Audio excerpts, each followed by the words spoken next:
you're kicking off. So you're all very welcome this morning. My name is Caroline Kinsella. I'm delighted to be joined by my colleague Colm Murphy this morning. Colm is head of coaching programs at Smurfit Executive Development and has a wealth of experience in all aspects of coaching. He is a successful executive coach, team coach, whose area of expertise is in taking a psychological approach with leaders and their teams to achieve meaningful behavioral change that drives business results. He has extensive experience in the design and implementation of team coaching programs with teams across the public and private sectors, leadership teams and project teams. And Colm is currently completing his doctorate on how does team coaching contribute to team effectiveness. He's also an accredited member of the ICF, and was recently awarded EMCC Global Individual Accreditation and Professional Designation at Master Practitioner level. That's a mouthful, Colm, so congratulations. Thanks, Caroline. Struggling there for a moment. So the idea this morning is I'm going to hand over to Colm very shortly. We want to make this as interactive as possible. So we would invite you to ask questions throughout the next 45 to 60 minutes using the chat feature at the bottom of your screen. Colm has timed this to be about 45 minutes. We do want to use the last 15 minutes for some great questions. But as I said, we will accept the questions throughout using the chat feature. So without eating into your time, Colm, I'll hand over to you and I will say a few words at the end. Thank you again for joining us, and thanks again, Colm. Thanks, Caroline, and good morning, everybody, to a overclouded space here in Templeogue. Hope you're keeping well. Just first heads up about some practicalities. I'm at the mercy of our Wi-Fi provider, so if at any time I have scoured the house, I have 3 young kids, we've got about 72 devices somehow in the house, so I've been running around turning everything off that uses Wi-Fi, but if at any point the Wi-Fi causes trouble, I may just turn off my video and continue the presentation that way. So you might lose the joy of seeing me, but we'll continue the presentation. So today's topic is one of a series of webinars around change. And the last few webinars we've run have been very much focusing on the organization. We've been looking at strategy in turbulent times. We've been looking at governance. And today is taking the idea of change down a level to the individual. And so today's webinar is really focused on the individual. And who is that individual? Well, it's each of us.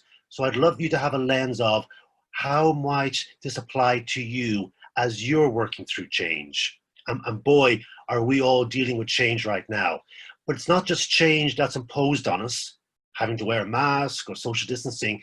It's about the changes that we want to self-change on, those new routines we're finding time to make because of what's happening in the world, or those changes we want to embed for the future. So it's about each of us. How do we go about and adapt and sustain our own change?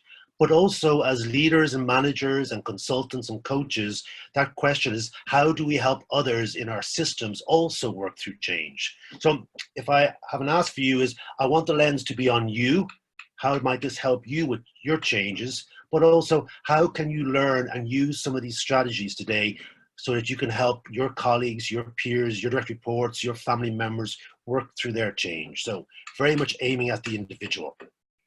Just wanted to go across some key norms for today as we do this virtually. The first thing is we will use the chat function at various times. That's going to be our main way of communicating. Participation is greatly appreciated. So when I do ask for some comments on the chat option, which is either at the bottom or the top of your screen, would love your questions and your comments. We will have about 10 or 15 minutes Q&A at the very end, but I've got a few questions throughout to make sure this isn't just a one-way conversation, but we'll be using chat to have that conversation. And then finally, just please note we are recording, so if you wish to insult me or say anything derogatory at any point, just remember we're being recorded and the chat is being recorded as well, so you might hold that for some other time. Okay, so there's our norms. Let's think about what are the objectives for today. So I would love you to walk away from this 1 hour session with some understanding of research around how we go about self-changing. What are those key stages? We're going to look at a model that's based on 6 key stages, and we're going to go down into 3 of those in detail. The other thing I'd like you to walk away with is understanding what do different people need at different stages. That includes ourselves. So each of these stages of change, we will need something different from others to help us get through the change. And therefore, it needs different strategies as managers, as leaders, as coaches. We will need to adapt our style to help that person. So hopefully you're going to get some insight on what those are. We're also going to explore very briefly a concept called inner game. And these are a lot of the concepts we cover on our postgraduate program in business and executive coaching. But we're going to look at the idea that change isn't just about the outer game, resources, budget, roles, other people. A lot of what's going on that gets in the way of our change is the inner game. The biggest opponent I have is between my ears. And so just want to touch briefly on that and how that plays out. We also want to talk about what happens when we get stuck. What might that be about? Because change is not simple. And there will be moments of getting stuck. And I want to show you a brief model about helping you understand why we might experience one foot on the accelerator and one foot on the brake. And that feeling of getting stuck, what that might be about. And finally, I want to talk about what is some research around creating new habits. When we've worked through the change process and we're into maintenance, how do I embed these new routines so that they're happening unconsciously? I'm thinking about new habits, but also it might help us understand some of our old habits, whether they're good or bad. So that's the objective. Again, really trying to emphasize participation as much as possible throughout. So the first piece of interaction, and again, please use your chat function. Let's pause for a second and stop me talking. I'd like you to think about a change you have made in the last 12 months. And as you think about that change, whether it's been successful or not, whether you've completed it or not, I would love you to use the chat function, and Caroline will help me pull out some of your feedback. What are the key moments or stages that you experienced in trying to change your behavior? So when you think about it, what were some of those pivotal moments that started or helped you continue the change? So we'd like you to hop onto chat and put in your thoughts. What are your experiences about helping you work through the change process?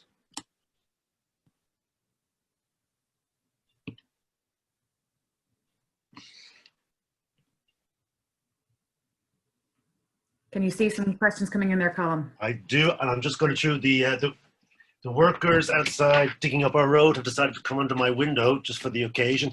So I see Janice talking about mindfulness. So she had time to make time to think of for herself. Practicing is also being mentioned. Taking time to reflect from Deirdre Cregan. Good to see you, Deirdre. Understanding the reality I need to change to adopt. Thank you very much. So my courage of conviction, Michelle is saying. What else? Being clear about the purpose from Gemma. Gemma, good to see you again. How are things? The picture, the plan. Meditation, Maria mentions. Avril mentioning it's that point of deciding to do it. So stop talking about it. People talking about, some of the changes they've been working through is working from home, better work-life balance. I think many of us have tried to use the COVID moment to think about new patterns, new routines. A lot of us out walking and running and doing things differently. COVID forced us to adopt and change, reprioritization, staying in the present and being self-aware. Cormac Murphy, hi Cormac, how are you? You have media-less Mondays, interesting, trying to stay away from all that noise out there in the social media, I'm guessing. So lots of examples of change we're working through. Thank you very much. And I guess, what I'm noticing about this, if you think about some of the patterns you're talking about, is there's something about how do I make time to actually notice the need for change? But even in that point, there's something about then there has to be a meaningful purpose around it. And then there's a bit about going and doing it. So again, we see these kind of routine stages of how we go about developing change. So let's just hold that. And let me kind of share with you a model that kind of takes your observations and builds it into a piece of research that was done a number of years ago. So I want to introduce you to, or reintroduce you to the Prochaska Model, based on research by James Prochaska, can be found also detailed in a book called Changing for Good, by Prochaska, Norcos, and Clemente. And really, what they did was they did extensive research on the idea of how did people successfully self-change? What are those predictable patterns or stages people go through? And how can they be applied in terms of health settings, but also in the world of coaching and leadership? And what they found was some key things. There are predictable, powerful stages in how we go about changing ourselves. There's 6 stages, and we're going to look at 3 of those in detail. Very key finding was no one stage was more important than the other. So as you look at these stages, I'm often curious about, we will have default stages that we personally particularly like. And it maybe that we overdo that one, but we need to actually spend time at all stages to sustain the change. The other key insight they had was it takes people 3 or 4 goes to get through these stages. So all of that inner critic that we experience when we stagger or fall off the wagon or go back a bit, it's actually really natural that it takes a few goes. And by knowing what these stages are, we have a better chance of going back to a previous stage, refining it, and then getting going again. So it's almost like knowing gears in a car. You know how to gear down if you have to. Whereas without this knowledge, we can just kind of end up stalling a bit. Again, when we look at these stages, we're going to be looking at, from your experience, what are the skills or strategies or approaches that will help people at these different stages. And for me as a coach and as a leader, that's a key insight. One size doesn't fit every stage. I will have to adapt my approach depending on where the person is.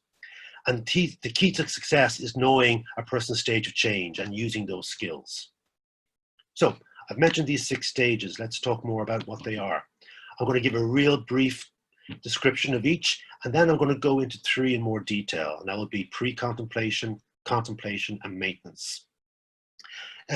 So really quickly, pre-contemplation is an interesting stage. It's a stage where I'm not even willing to engage consciously in the need for change.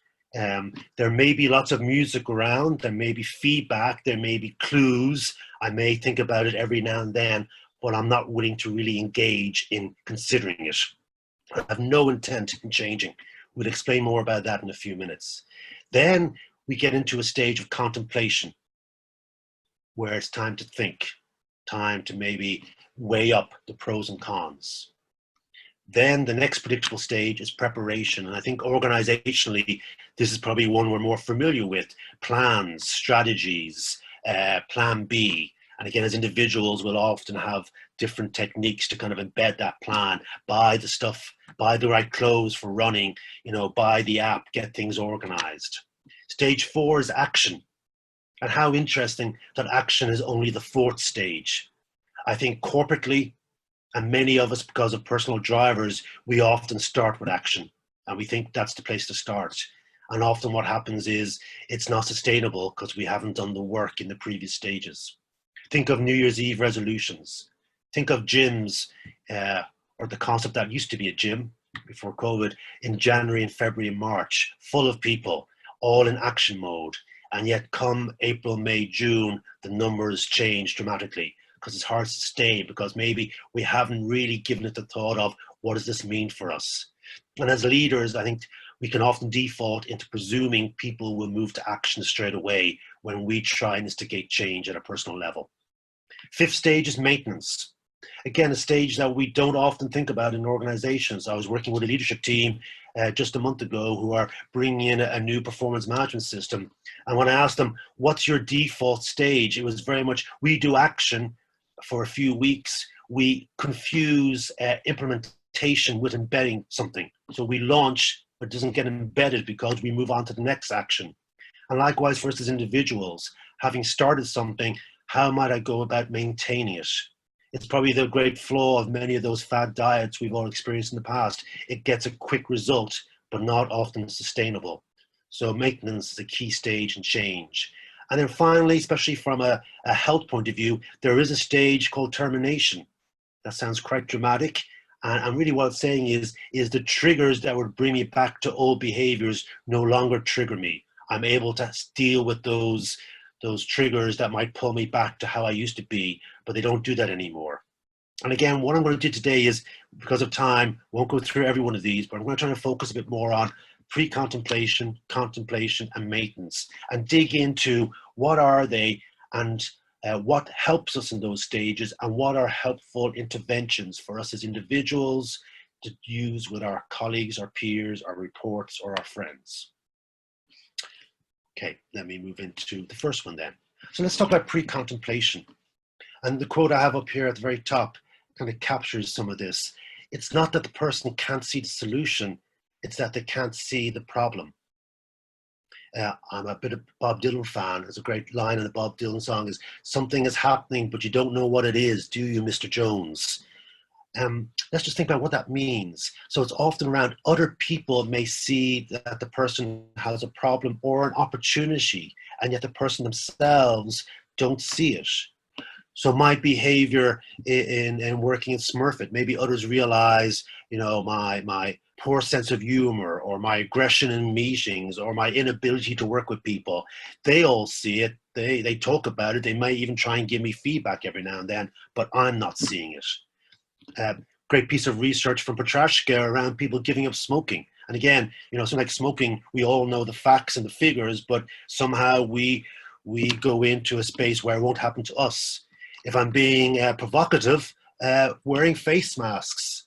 I think there's probably a community of people out there who believe it doesn't apply to them. They are in that pre-contemplation. They won't actually begin to engage with, what does this mean, or why is this important? So what do we do to stay in pre-contemplation? Well, what we do is we deny. So you give me a piece of feedback and I deny it. I don't think it's valid. Or I blame somebody else. Or I project it onto others. So this is a stage where resistance is at its highest. And why is there resistance? Well, it could be just exhaustion. I could be just tired of so much change right now. I can't handle the next thing. Or often the fact is it's quite anxious to step out of pre-contemplation and contemplate.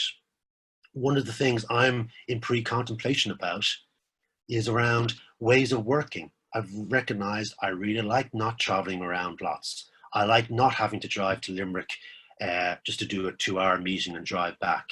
And yet, am I willing to contemplate, how do I hold on to these new ways of working when I know there will be demands to get back on the road again? How do I keep the good stuff from the last 6 months and embed it? I'm not willing to contemplate that. And why? Because maybe I'm scared of what the consequences are. Will I lose business? Will I be able to do it? So there's a lot of anxiety around this stage. There can also be anxiety because if I do engage in contemplation, I may have had bad experiences in the past. And so I feel a bit helpless and demoralized to even think about it. Last thing before we get you doing some chat space. The other thing that we notice about pre-contemplation, of course, is what's the strategy of other people? So for those of us, we'll often find that when we're trying to get people out of pre-contemplation, we can easily fall into the nagging stage. I don't know, I could do a poll here. Anybody here ever nag someone in their lives to go and change? And yet what happens when we nag somebody in pre-contemplation? Well, I don't know about you, but it rarely gets the result. They usually dig in, or they purposely fail. And so nagging isn't always the best solution. And yet we do need to get certain people out of pre-contemplation. I work with lots of leaders who will say, you know, my direct report, if the feedback is there, their brand is being damaged by their behavior. If they don't change, they really are at risk of not just not getting promoted, but maybe holding their job. So there is a need for this person to hear the music. And how do you do that? So let me hold that question and let's go back to chat. What do you think, knowing that we've all been in contemplation, pre-contemplation, and actually we all are on something right now, what do you think are useful ways of supporting someone if they are in pre-contemplation? They're refusing to hear it, they're denying it, they're blaming others, they get frustrated if you mention it. What can you do there? So let's go back to chat and see what your ideas are about what are strategies to help someone step out of pre-contemplation. So, Kathleen, how are you? Kathleen Halligan talking about reframing the situation, help them see it from another perspective. That's really interesting. So often, I grew up watching Charlie Brown cartoons on TV, and the teacher, I don't know if any of you are old enough as me, but the teacher in Charlie Brown would go wah, wah, wah, wah, because nobody could understand what they're saying. And so it may need a different voice. Fiona, talk about the benefits. So many of us talk about as we start to have children or become grandparents, that's a real trigger to change our behaviors. Gemma talks about empathy and encouragement. So again, the person isn't, all resistance is futile. They're not the enemy. They are struggling with it. Andrew talking about tell them about the behaviors you've noticed and if the person responds to the conversation. Okay, so again, sharing that. I think also, Andrew, of the model of feedback SBI, the situation, the behavior, and the impact. So again, maybe telling people what the impact is. Susan Lynch talking about patience. It's impossible to change someone. So great point, right? So I find it hard to change myself. I can't change you, but if I can help someone in pre-contemplation get some data and reframe and see a bigger purpose or see the impact, could be useful. Cormac talking about get specific on the event. Deirdre saying talk and listen to them when they talk about the situation. Help raise their consciousness. So you see our style of intervention. So many of us, I've given Caroline this piece of feedback 10 times and she's not changing. She's not turning up to those sales meetings the way I wanted her to do. She's not leading the team this way. Sorry, Caroline, I'm just picking on you here. And I'm getting frustrated. And of course, back to having kids. What do I do when they don't do what I want? I just start shouting, unfortunately, which doesn't really work. And yet what we're saying is, how do we show the impact of the behavior? How do we get them to reframe what better looks like? How do we help them understand the impact of the behaviors? How do we get other voices into the conversation? Working with a leader last week, and one idea we had was maybe in a supportive way, getting his boss to have a conversation with the person as well. So now it's not just my crazy boss who thinks I have to change, it's also their boss suggesting I need to change. And it almost weighs up the book of evidence. And in corporate life, we have to be sensitive, but also realize we do need people to get out of this stage because there are consequences. So again, I think some great ideas there about, as a leader, how I might flex my style to really draw the person into the conversation. And everything you're suggesting, it's different than the usual nag. So maybe even try it at home. If I keep nagging, people will just dig in. So how do I, and if I criticize, they dig in. How do I get underneath what's going on? And do remember, a lot of pre-contemplation is really based on a sense of anxiety. Now, what do I mean by that? Now, the idea of the inner game comes from a series of books by Tim Galway. He started off using it as a frame for his tennis coaching. And really the premise is that, there's two landscapes at all times for any part of our performance. There's the outer landscape, colleagues, bosses, roles, budgets, job descriptions, so on. And yet we all have an inner game. One of Galway's really interesting hypotheses is that performance equals potential minus interference. So that's just the equation there. Think about that my ability to perform. Last night I was playing tennis. I played incredibly badly. And my performance was not equal to my potential, which isn't huge either, but certainly it wasn't there. So there was a lot of interference going on for me. And of course, every bad shot just built the interference. And what's the interference that happens at pre-contemplation and indeed throughout change? As I mentioned, it's anxiety. So why would I stay in pre-contemplation, even though you're all telling me, giving me clues about how I need to change? I think it comes from a fear of failure. If I engage on this change journey, what happens if I fail? Even saying that feels like it lands in my stomach. Or if the change is so fundamental, it may involve a loss of identity. Something as simple as going for pints or having a smoke or me being the jokey one in meetings. If I don't do that, who am I? It's a part of who I am. And if I lose it, do I lose a bit of who I am? There can be anxiety about it won't be perfect enough. So for many of us, A lot of these interferences are around fear, anxiety, past experiences, a fear of it not being perfect or good enough. But there's also some positives in our inner game. Below that iceberg, we have hopes and dreams, aspirations. And again, we'll be calling upon these to get us through the tough parts of this change process. But being aware that a lot of what's happening in pre-contemplation is in that inner landscape, and there's a lot of anxiety, and how do we respond to that as leaders and friends and colleagues? Let me move on to our next stage that I want to highlight. So I'm going to look at the next stage following pre-contemplation.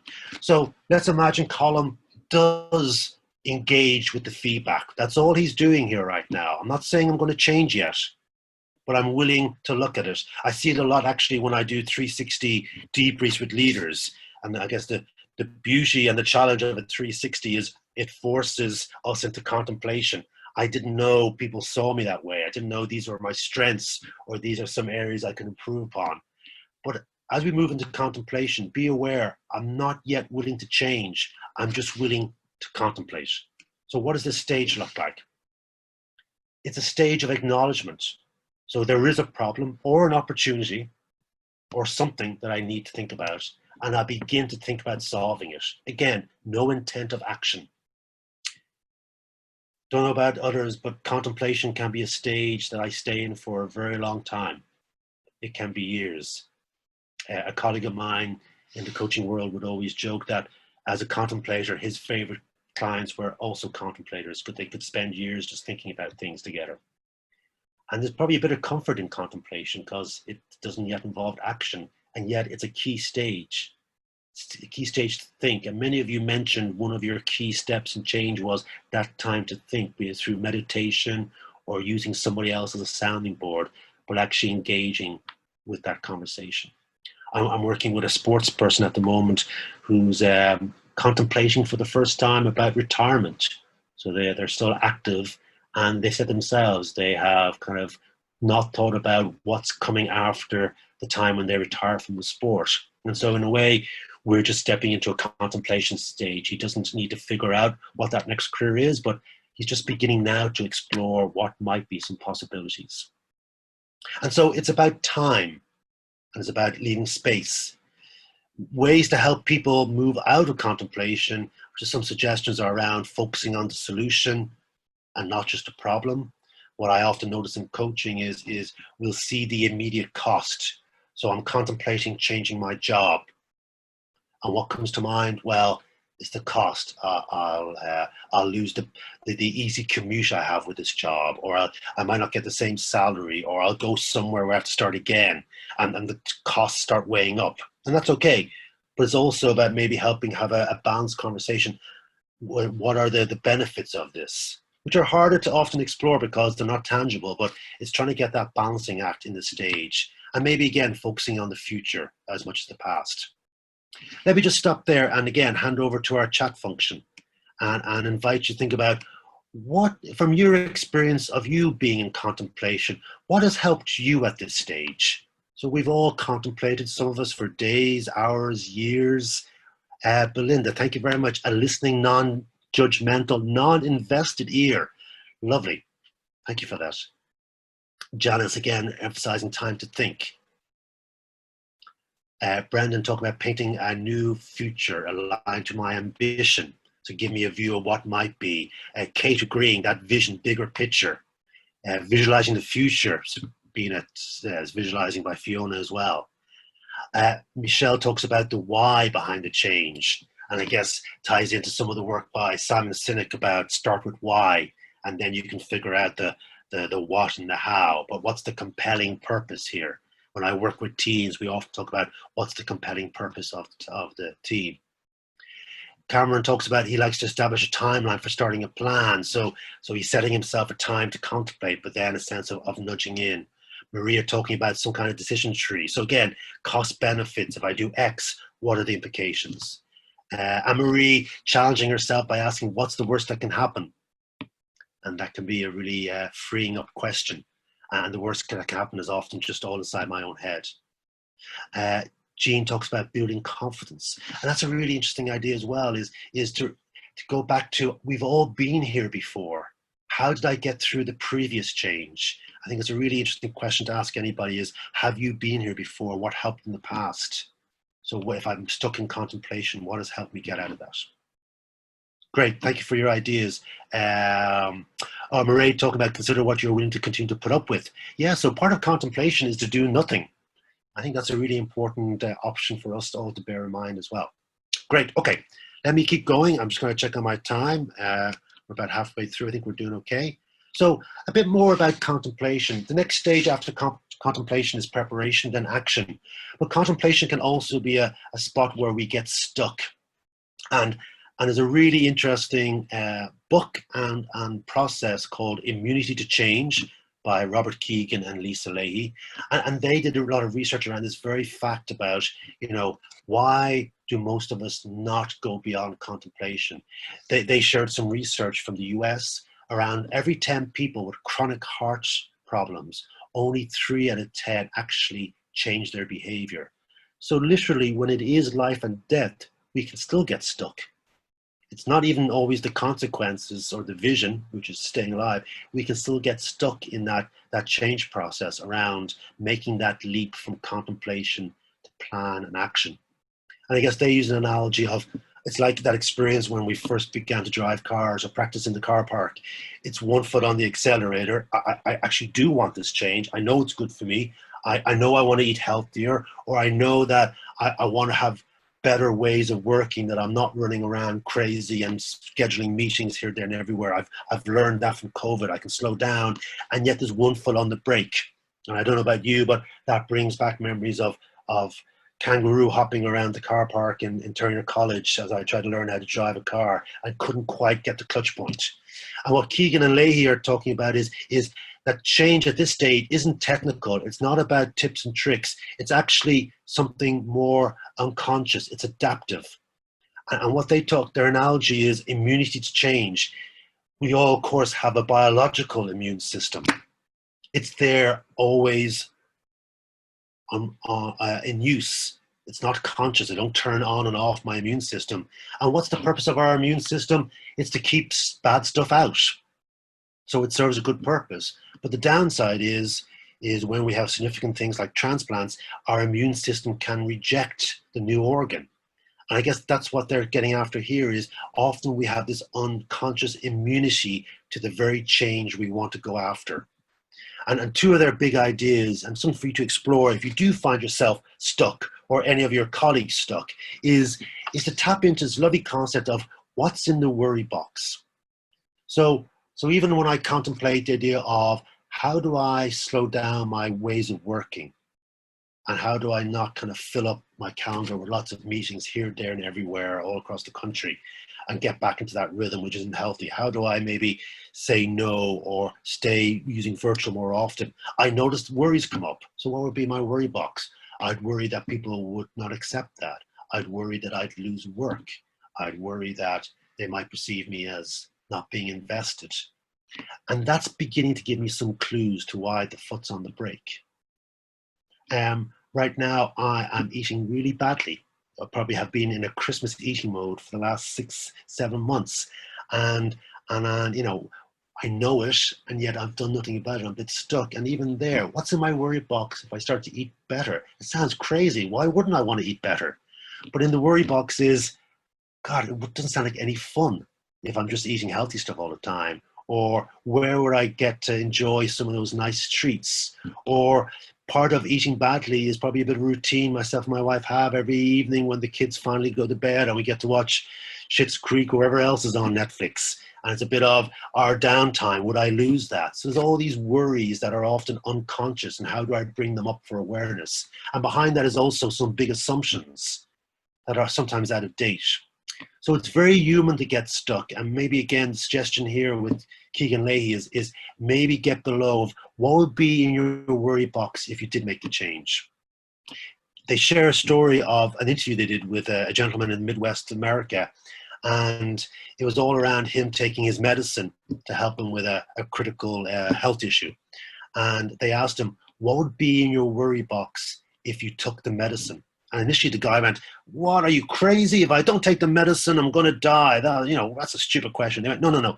What's in the worry box if you did take the medicine?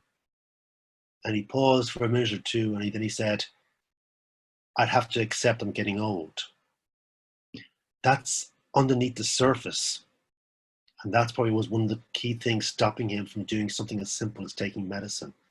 So it's really interesting to get below those big assumptions that may be getting in the way of you or your direct reports. And so again, when we ask one of our reports to change, it might be interesting to explore what might be in the worry box if you did that.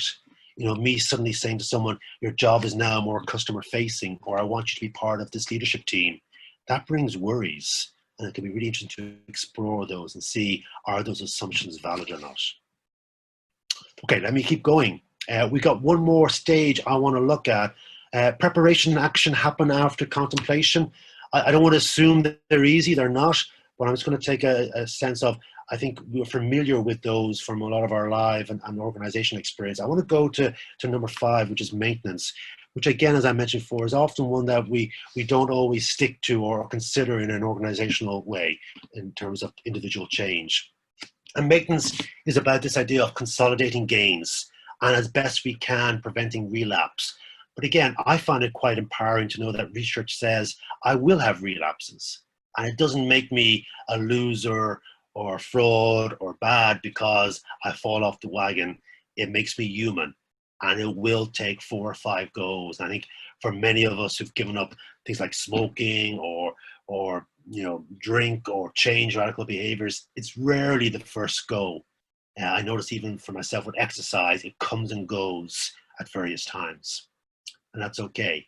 Again, maintenance might be something I need to focus on for 6 months, or it might be a lifetime of maintenance. So if we're talking about strong addictions, folks are maybe always maintaining themselves to avoid relapse.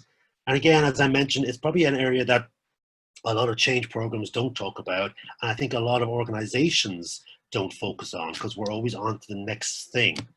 And it's exhausting after a while if we just keep on doing the next launch and we don't embed. So let me hand back over to you using the chat function. From your experience, when you've moved into maintenance, so again, you may have been doing the action for a week, 2 weeks, 3 weeks, you're getting some results, but now you want to maintain it. What have you found useful to help you stay in this stage, which is maintenance? What have others done with you, or what have you done yourself to embed it? So if you want to go over to chat and share your thoughts with me. Oh, Belinda talks about keeping a journal, okay? So she can read back and remind herself about the purpose and the benefits. Yeah, I noticed that with Runkeeper, they ask you to kind of talk about the good days, celebrate the wins. Yeah, lovely encouragement, positive feedback from other people.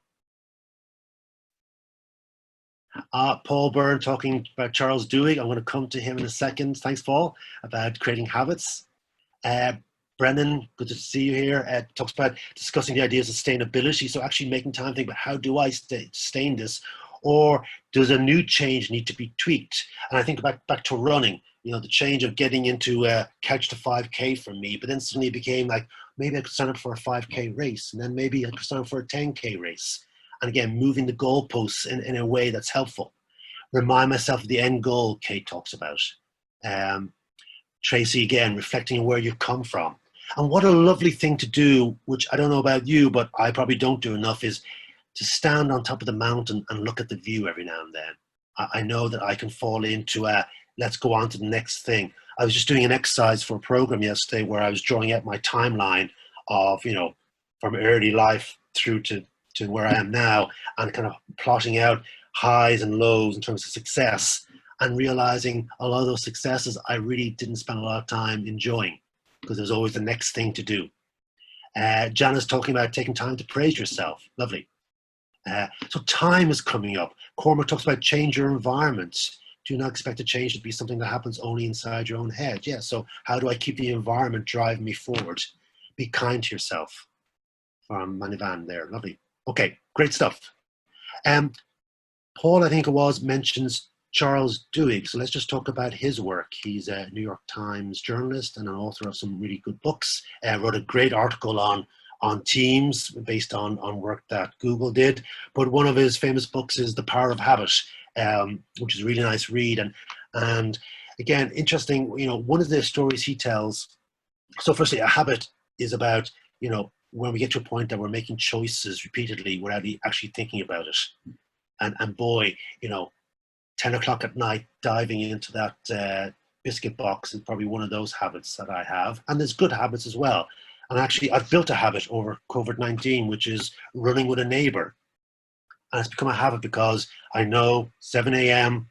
every second day, I need to be there, she needs to be there, and we're going to run. And what's been really interesting about building that habit is I realize I often need other people to kind of partner with me for big changes. I find it hard to go solo because I'll always maybe quit on myself to a degree or find an excuse. So I've realized for myself, I often need to advertise or announce or get someone to come with me on a change to build it in. I've also noticed about this change for me with running is I've stopped worrying about the clock. And my neighbor probably wouldn't be as fit as me and maybe not as quick. And yet the company and the companionship has overridden my need to have a certain time. And so I've changed what I'm focusing on. I'm focusing on us getting out and running as many kilometers as we can without worrying about how quick it is. And over May, June, July, we clocked up like 100K together a month, which I wouldn't have done protecting my lovely fast times. I was sat at home protecting that. So they are habits.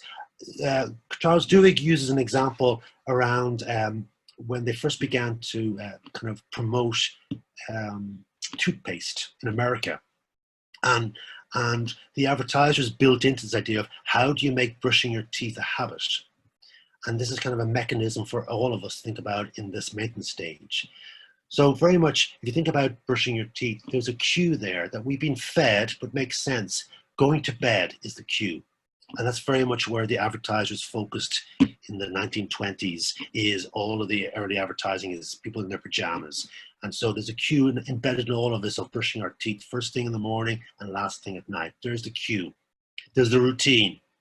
So probably not doing it right up and down and in the sides and all our various brushes and all that. So we know what the routine is. But what they found initially was it wasn't working. It wasn't actually helping people look after their teeth. And part of the problem was the way toothpaste is constructed, it actually doesn't taste very nice. And so you do it and there wouldn't be any kind of reward.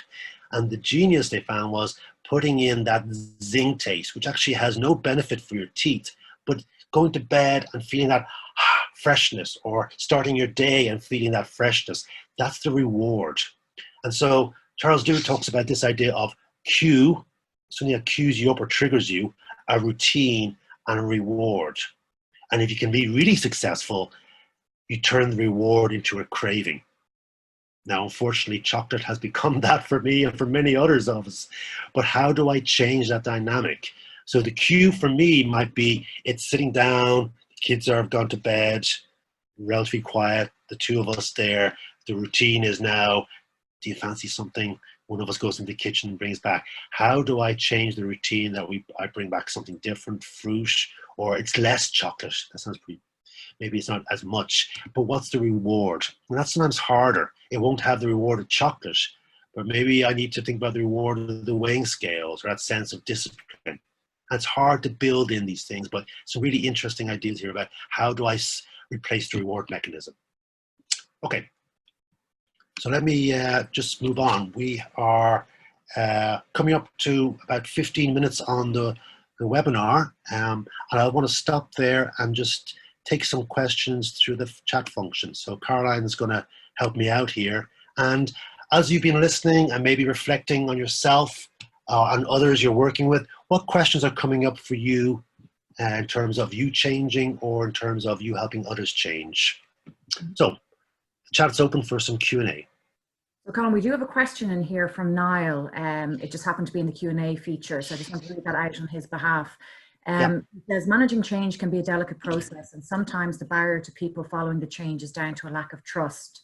Communication, transparency, and follow-through come to mind as essential components for earning trust.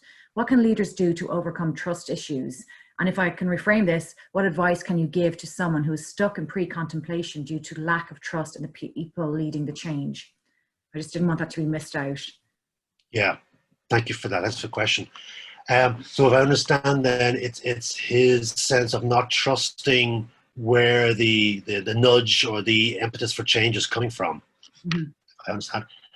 I guess it'd be curious to, I mean, building trust over time is a challenging proposition.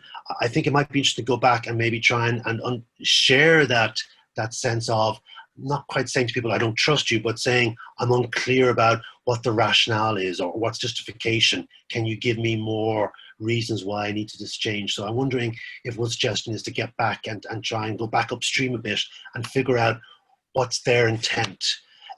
Often when we try and get into these tough conversations, it is about trusting the intention. And that can be hard because we may be scarred or we may have evidence that it's not to be trusted. But I'd be curious about asking the people involved, what is their intent? And maybe challenge myself to engage with that. Okay. I don't know if you can see the chat feature, but I'm happy to call yes, them. Or can you see them there? Yeah, so I'm just looking at Belinda's there. Thanks, Belinda, for the question. Are there behaviours you find the most difficult to change and turn into a different habit? I don't know if you support me personally. I think there's certain behaviours. I mean, if we think about that iceberg, some of my more embedded behaviours go back a long time, and probably, you know, we get into the world of psychology, they are adaptive behaviors from childhood. So, Belinda, back to this idea of immunity to change, I and you will carry assumptions about myself and ourselves in the world that may well have served us well. So I have an assumption, let's say that to be assertive is to create conflict. Now, where did I get that from? Well, I think it's a family dynamic. I have a few assertive brothers, and it did create conflict in the family. They're much older than me. And I've carried that assumption around with me for, I'm now 50 as of 2 weeks ago. So I've carried it around with me for 42 years. And what's interesting, Belinda, is it's so embedded, I wasn't even conscious of it. And one of my assumptions is, don't be like them. And yet by raising my awareness of it, it gives me a chance. I always talk about our assumptions are like those can of beans at the back of the cupboard. And we're kind of checking out what date is best before. I'm not sure if all my current assumptions are still in date. They were useful for an 8-year-old or a 10-year-old, but they now might be out of date for a 50-year-old. So I think to answer your question is go back to those assumptions and maybe just look at, do they still serve me well? Working with a number of female leaders, often there's an assumption that they get fed early on is, you know, keep your opinions to yourself, or you know, your opinion isn't as valid as others. And unfortunately, society often reinforces that. And is that still valid now as it was when I was being a good girl or a good boy? So I think it's going back and challenging those assumptions. I'm going to move on. I see Michelle asking, must the 6 stages be linear or can they be interchangeable? There is a sense of they need to be followed one after the other because they build on each other. So if I jump from pre-contemplation to action and miss out on contemplation and preparation, the view would be it's going to be very hard to sustain the action. Without it being totally linear though, so Michelle, I guess the point would also be is it's okay to go back and forth. So if I get into action and I can't sustain it, it might be worthwhile going back into contemplation to figure out, is this really what I want, or go back and tweak the plan. So they are linear, but we move up and down a number of times. Just looking at the next question from Brendan. Have you or the group found engagement online as effective as meeting in facilitation supporting change? Great question, Brendan. I don't know if others want to tap in any answers there. Has anybody found their ability to help people change somehow diminished or enhanced by being virtual? I guess I can give my own take on it. I think it is challenging by the very nature of it being virtual to have those honest conversations at times. Again, I think it's going to be dependent, Brendan, on the previous relationship and even back to that question of trust. But I think there's so much data we're missing when we're doing it virtually. So let me just make sure Cormac has a question. I know a leader who has difficulty trusting his staff, is working from home staff. His staff see this, but he cannot. How can they help him see this? Thanks, Cormac. So it might be interesting if you have a relationship with this leader, Cormac, is maybe getting them to reflect upon it. But also, I think 360 is a really interesting way of doing this. And it might be opening it up that, for any leader, I think it's good for us to do a pit stop every now and see how we're impacting, or we could frame it around COVID-19. I wonder how communication is going. Should we do a survey around it? But I think it's something about either you giving him some feedback as a trusted advisor, Cormac, so you may have to step in and be courageous and share that with him, or encouraging the reports to do it, or doing some kind of survey mechanism that brings that to his mind. But I think it's something about helping him begin to contemplate, because at the moment, whether he sees it or not, he's stuck in pre-contemplation. Let me just scroll through these few. Caroline, anything jumping out that you can see? There's a question from Paul. It's in the Q&A box at the bottom, so I can read it out, but you may have addressed. Habits are so hard to break because they're embedded in the subconscious and often invisible to the individual. Not being able to sustain may lead to a sense of failure and despair. What support strategies are available?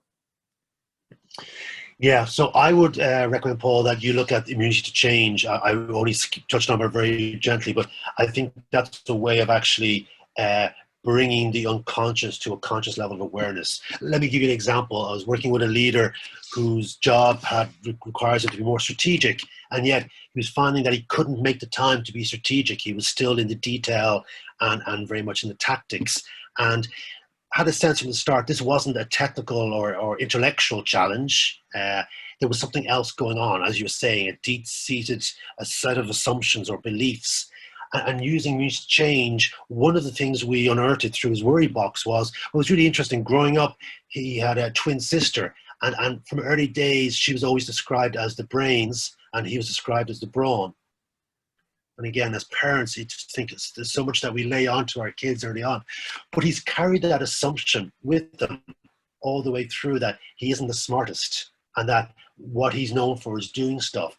And his worry box then is, if I'm spending my time strategizing, people are wondering, what am I doing? Is he coasting?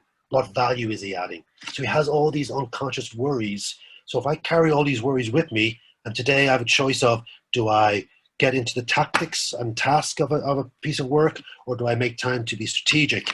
I'm always going to default to reducing my anxiety. So it's only by raising his awareness of these old stories and these old assumptions did he have a fighting chance of changing. And again, it's not an immediate change, but I think unearthing those big assumptions about himself and how others see him gave him a chance to actually say, okay, I'm not sure I want to swallow these anymore. And that was a useful starting off point for us. So I hope that helps a bit, Paul, to think about immunity to change as a framework to get underneath those hidden things. And the worry box is a really interesting way of doing that. What else do we have? I'm just conscious of our time as well. We've got about 8 minutes. Pat, question here from Pat Owens. Does how to change have to be learnt, or can it be intuitive? Ah, interesting, Pat. Okay, I'm going to have to scratch my head. You know what, let me go with my intuition. I think we are built for change. And I use that premise on basically what I think we've all adapted to over the last few months, but also watching kids adapt all the time and watching kids mimic. My niece has a young baby. I've forgotten my own kids as babies now at this stage, but seeing a young baby and him blowing kisses and mimicking, waving, they're all ways of him picking up on how to change his behavior. And so I think a lot of it is intuitive. And I go back to even the idea of my kids' lack of fear when it comes to climbing tall monkey puzzles in playgrounds, or doing quad biking, and I'm the one who's more fearful. I think actually over time we unlearn how to change. We build up these fears and these anxieties. And I notice myself, sadly, probably being a lot more cautious now than I was 20, 30 years ago. And maybe that's some of the bruising, but I think it is intuitive. And I think actually we almost unlearn it. And maybe one of the things we all need to do is to try and start learning how to be more open to it. And it's a really interesting concept at the moment about reverse mentoring. We often think about mentoring as being somebody more senior and older than us. And yet, sadly, at my age, I think the world is passing me by in terms of technology and mindset. And reverse mentoring is about, how do I get somebody younger to mentor me so that I'm thinking in their terms, and maybe helps me understand how to take more of those risks. Hope that's useful to you, Pat. What else? are we seeing? Anything else jumping out for us, I think Caroline? one last question there from Manny. I think it's in the Q&A box rather than the chat. So let me just bring that up. Yeah. The computer is just not playing ball here. So Manny says, how can we change deep-held prejudices, a word I can never pronounce properly, that were sometimes drilled into us from childhood, especially relevant in the times we live in, where there is tension around racial inequalities, disparities in access to opportunities, resources and access? A heck of a question, isn't it? And a real challenge for our global society. I think we all know examples where people have changed and had experiences, whether you think about the story of Mandela in South Africa and many of the experiences that white people had with him and how he helped them change their perceptions.